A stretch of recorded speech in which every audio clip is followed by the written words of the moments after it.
하나님 말씀 구약 열왕기상 19장 11절부터 18절까지의 말씀입니다. 구약 550쪽 정도 됩니다. 왕상이라고 되어 있죠. 열왕기상 19장 11절부터 18절까지의 말씀입니다.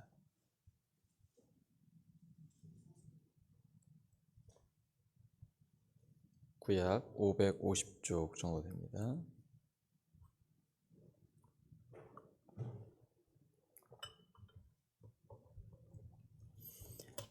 열왕기상 19장 11절부터 18절까지 말씀 함께 읽습니다. 시작.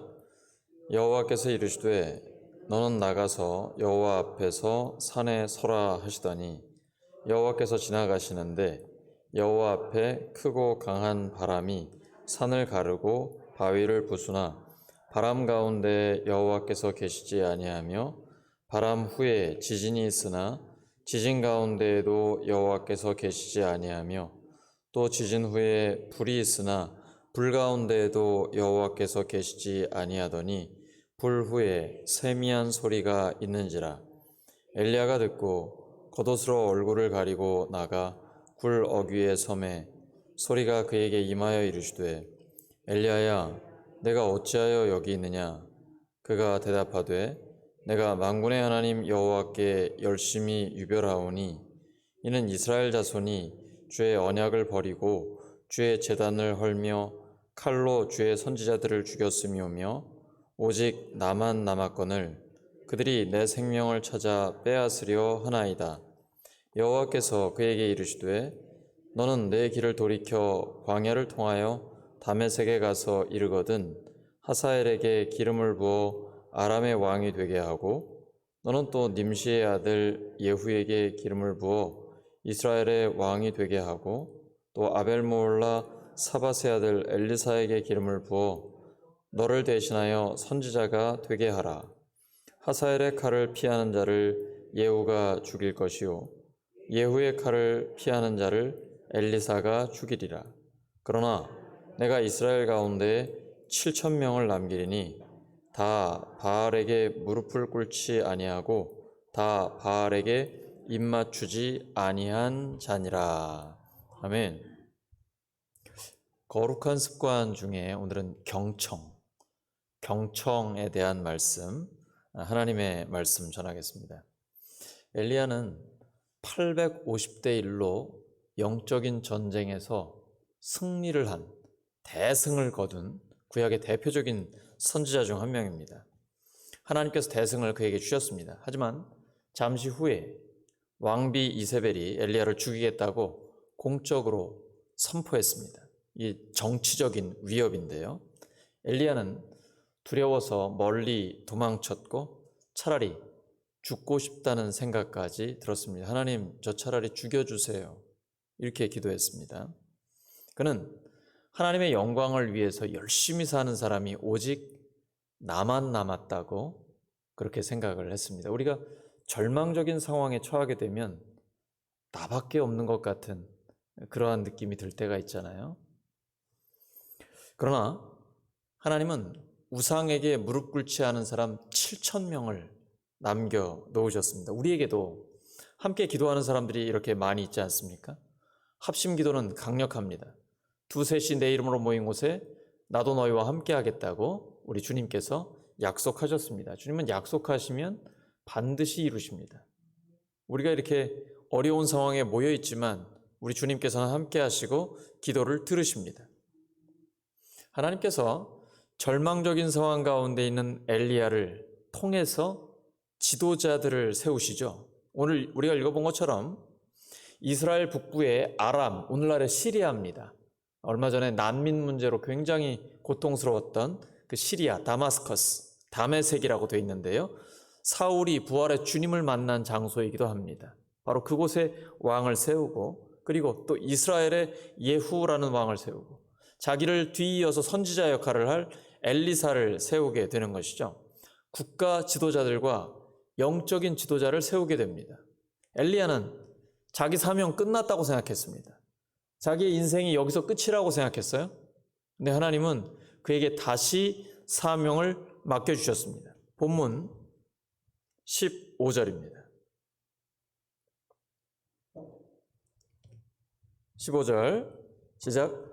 여호와께서 그에게 이르시되 너는 내 길을 돌이켜 광야를 통하여 다메섹에 가서 이르거든 하사엘에게 기름을 부어 아람의 왕이 되게 하고. 따라하시오. 내 길을 돌이켜. 너의 길을 돌이켜. 이제 연세가 드시다 보면 내가 뭘 이제 더 할 수 있겠나 이런 생각 드실 때 있거든요. 아니요.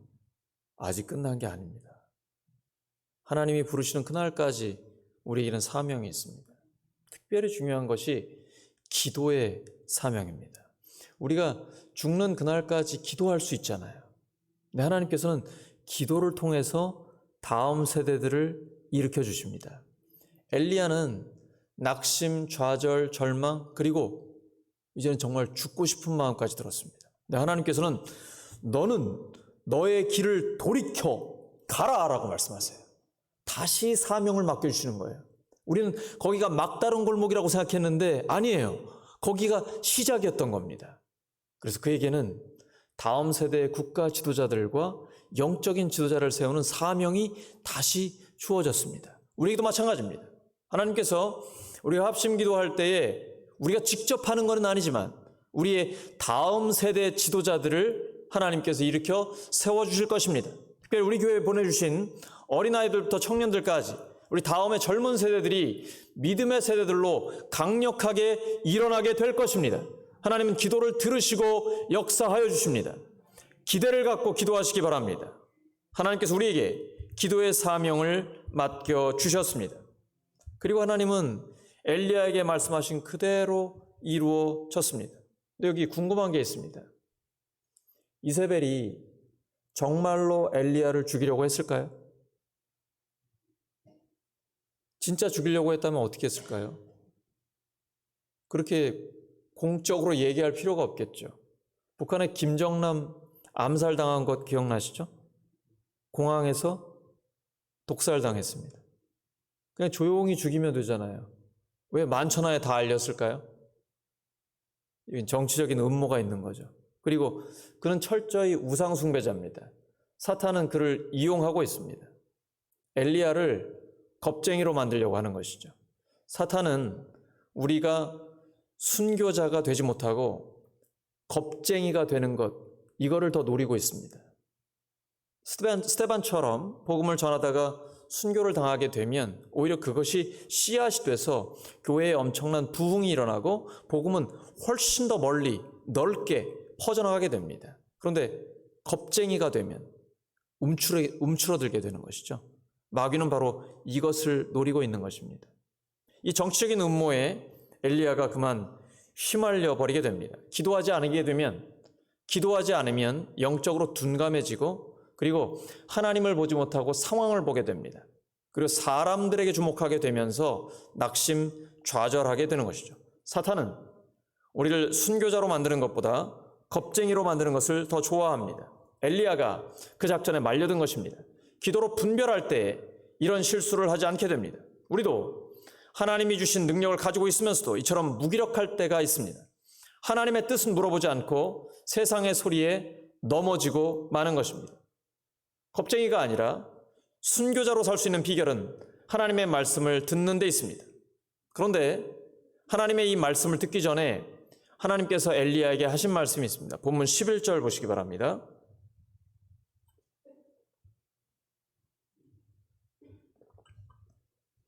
11절 시작. 여호와께서 이르시되 너는 나가서 여호와 앞에서 산에 서라 하시더니 여호와께서 지나가시는데 여호와 앞에 크고 강한 바람이 산을 가르고 바위를 부수나 바람 가운데 여호와께서 계시지 아니하며 바람 후에 지진이 있으나 지진 가운데에도 여호와께서 계시지 아니하며. 지금 낙심 좌절한 엘리야에게 하나님 뭐라고 말씀하시죠? 하나님 앞에 서라고 말씀하십니다. 중요합니다. 우리가 기도할 때 여러 가지 복잡한 생각이 들어오고 잡념이 들어올 때가 있죠. 그럴 수 있습니다. 그때 빨리 여러분이 생각을 조절할 수 있어야 됩니다. 생각을 다스릴 수 있어야 됩니다. 너무 힘들고 고통스러울 때 그러한 생각들이 많이 들어올 때가 있거든요. 근데 중요한 건 복잡한 생각들 내려놓고 하나님 앞에 먼저 서야 합니다. 그래야만 하나님의 음성이 들립니다. 하나님의 음성은 지진이나 불이나 요란한 바람 소리 가운데 있지 않습니다. 세미한 음성 가운데 들립니다. 그러려면 내 생각들, 복잡한 상황들을 일단 내려놔야 됩니다. 그리고 하나님 앞에 서는 훈련을 해야 됩니다. 따라하시죠. 하나님 앞에 서라. 하나님 앞에 서라. 하나님은 지금 죽고 싶은 엘리야에게 먼저 그렇게 말씀하시는 거예요. 내 앞에 서라 라고 말씀하세요. 그런데 불, 바람, 지진 이런 요란한 속에 하나님의 음성 들리지 않습니다. 세미한 음성으로 다가오십니다. 그때에 엘리야를 다시 회복시켜 주시고 다음 사명을 맡겨주시는 것이죠. 아모스 8장 11절입니다. 양식이 없어 주림이 아니며 물이 없어 가람이 아니요 여호와의 말씀을 듣지 못한 기갈이라. 영적으로 가난해지고 가물어질 때는 하나님의 음성이 들리지 않을 때입니다. 사무엘상 3장 1절을 보시면 엘리 시대가 바로 그랬던 것을 보여줍니다. 여호와의 말씀이 희귀하여 이상이 흔히 보이지 않았더라. 그런데 엘리 다음이 사무엘이죠. 사무엘이 하나님의 음성을 듣기 시작합니다. 그때부터 이스라엘의 희망이 싹트기 시작했습니다. 그리고 사무엘상 15장 22절에 여호와께서 번제와 다른 제사를 그의 목소리를 청종하는 것을 좋아하심 같이 좋아하시겠나이까. 우리가 잘 아는 말씀이죠. 순종이 제사보다 낫고 듣는 것이 순양의 기름보다 나으니. 하나님은 우리가 하나님의 음성을 듣고 순종하는 것을 원합니다. 근데 사울 왕이 처음에는 그렇게 하더니 나중에는 그렇게 하지 않았습니다. 오직 자기의 명예, 자기의 영광만 생각하고 변명과 핑계를 대기 시작합니다. 그때 사무엘이 그에게 이렇게 전합니다. 사울 왕이 하나님의 말씀을 버렸으므로 하나님도 사울을 버려 왕이 되지 못하게 하셨습니다. 우리가 하나님의 말씀을 버리게 되면 우리도 하나님께 버림받게 됩니다. 그러나 우리가 하나님의 말씀을 경청하고 순종하게 되면 하나님의 역사는 새롭게 일어나게 됩니다. 예수님은 말씀을 하신 뒤에 귀 있는 자는 들을지어다. 그리고 요한계시록에 보면 성령이 교회에게 하시는 말씀을 들을지어다 라고 말씀하고 있습니다. 믿음은 들음에서 나며 들음은 그리스도의 말씀으로 말미암습니다. 하나님의 말씀을 경청하는 것은 기도의 기본적인 태도입니다. 기도는 말하는 것보다 듣는 것이 더 중요합니다. 그렇지 않습니까? 내가 막 하소연하고 하나님 앞에 토로하고 쏟아내는 것도 중요하지만 그건 내 생각이잖아요. 중요한 건 하나님의 말씀을 듣는 거죠. 그런데 성령의 인도하심을 따라 기도하면 기도가 바뀌는 것을 경험하게 됩니다. 경험해 보셨죠? 우리가 막 통성으로 기도하고 부르짖고 간절함으로 하나님 앞에 나아가는데 기도의 내용이 바뀌어요. 성령님께서 바꿔주십니다. 내 뜻이 아니라 주님의 뜻대로 바꾸게 되는 것이죠. 한번 질문하고 싶습니다. 우리 교회는 지금 하나님의 말씀이 많이 들립니까? 아니면 사람의 소리가 많이 들립니까? 요즘 우리는 하나님의 음성을 듣고 있습니까? 돈 소리를 듣고 있습니까? 하나님과의 관계에는 하나님의 음성을 듣는 것이 굉장히 중요합니다. 근데 사람들과의 관계에서도 마찬가지입니다. 경청이 중요합니다. 여러분, 자녀들이나 손자, 손녀들 이야기 많이 들어주십니까? 들어주면 그것이 그 아이를 존중한다는 가장 구체적인 표현이 됩니다. 그렇지 않으면 거절감이 쌓여서 열등감으로 자랄 수 있습니다. 아이들이 이상한 행동을 할 때가 있죠. 아이들을 만나보면 굉장히 산만하거나 좀 평범하지 않은 행동을 많이 할 때가 있습니다. 왜 그럴까요? 관심받고 싶어서 그렇습니다. 주의를 끌려고 그렇게 하는 겁니다. 그러니까 평소에 부모나 할아버지, 할머니가 잘 들어주지 않으니까 이상한 행동을 해서라도 관심을 끌려고 하는 것이죠. 그런데 우리가 아이들에게 마음을 다해서 경청을 해주면 자기가 사랑받고 있다는 것을 온몸으로 느끼게 됩니다. 그래서 정신적으로 건강해지고 자기 자신을 귀하게 여기는 그런 아이로 성장할 수 있습니다. 존중받는 것을 느낄수록 아이는 더 많은 것을 이야기하게 되고 서로의 대화는 풍성해집니다. 최고의 자녀 그리고 손자, 손녀를 사랑하는 방법은 마음을 다해 들어주는 것입니다. 카라 로렌스가 이런 말을 했습니다. 사람들은 당신의 충고를 기억하지 못할 수 있습니다. 그러나 당신이 그들의 말을 경청해 준 것은 기억할 것입니다. 제가 신방을 가면 저는 말을 최소한으로 합니다. 그리고 가능하면 많이 들어드리려고 애를 씁니다. 근데 듣는 것이 굉장히 어렵죠. 왜냐하면 집중을 해서 그 사람의 말을 듣는 것은요, 이건 소극적인 것이 아닙니다. 굉장히 적극적인 의사소통입니다.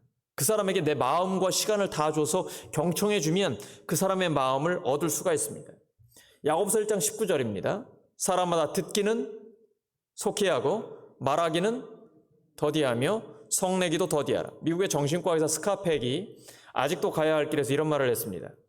마음을 다해 상대방의 말을 들어주면 그 자체만으로도 말하는 사람에게 놀라운 치료 효과를 낸다라고 합니다. 맞습니다. 잘 들어주면 그리고 그 사람이 스스로 답을 찾아갈 수 있고 치유가 일어나는 것을 경험하게 됩니다. 아라비아 속담 중에 이런 말이 있습니다. 듣고 있으면 내가 이득을 얻고 말하고 있으면 남이 이득을 얻습니다. 그래서 성경은 듣기는 속히 하고 말하기는 더디하라 라고 우리에게 권면하고 있는 것입니다. 마음을 다해서 듣는 것은 말을 절제하고 겸손하게 상대를 존중하면서 감정을 이입해서 온몸으로 집중해서 듣는 것입니다. 그런데 다른 사람의 말은 잘 듣지 않고 자기 말만 많이 하는 사람이 있습니다. 그 말도 감사와 칭찬이 아니라 원망과 불평일 때 자기 자신과 듣는 사람까지 불행하게 만듭니다. 우리는 이스라엘 백성이 원망 불평 때문에 광야에서 40년을 방황했다는 것을 기억해야 합니다. 고린도전서 10장 10절입니다. 그들 가운데 어떤 사람들이 원망하다가 멸망시키는 자에게 멸망하였느니 너희는 그들과 같이 원망하지 말라. 그런데 불평하지 않는 것이 쉽지 않습니다. 왜 그럴까요? 그것이 습관이기 때문입니다. 불평하는 사람은 계속 불평합니다. 감사하는 사람은 계속 감사합니다. 불평하는 사람은 불평할 일이 계속 생기고 감사하는 사람은 감사할 일이 계속 생깁니다. 왜냐하면 습관이기 때문입니다. 거룩한 습관은 우리가 계속해서 연습하고 훈련할 때 가능합니다. 민수기 14장 36절에서 38절입니다. 모세의 보냄을 받고 땅을 정탐하고 돌아와서 그 땅을 악평하여 온 회중이 모세를 원망하게 한 사람 곧 그 땅에 대하여 악평한 자들은 여호와 앞에서 재앙으로 죽었고 그 땅을 정탐하러 갔던 사람들 중에서 오직 눈의 아들 여호수아와 여분네 아들 갈렙은 생존하니라. 불평보다는 칭찬을, 불평보다는 감사를 하면 인생이 좋은 방향으로 바뀌게 됩니다. 말씀 정리합니다. 기도는 말하는 것보다 잘 듣는 것이 더 중요합니다. 그럼 따라하시죠. 경청. 복잡한 생각과 바쁜 일들을 내려놓고 하나님 앞에 서서 조용히 기다리면 세미한 음성이 들립니다. 사람들과의 관계에서도 경청이 중요합니다. 그러면 치유가 일어나고 사람의 마음을 얻게 됩니다. 이제 설교는 여기서 끝내고 하나님의 음성을 듣는 시간입니다. 우리 모두가 경청하는 거룩한 습관을 가져서 하나님의 세미한 음성을 듣고 순종하며 하나님의 역사를 계속해서 경험하기를 예수 그리스도의 이름으로 축원합니다. 이 시간 함께 기도합니다.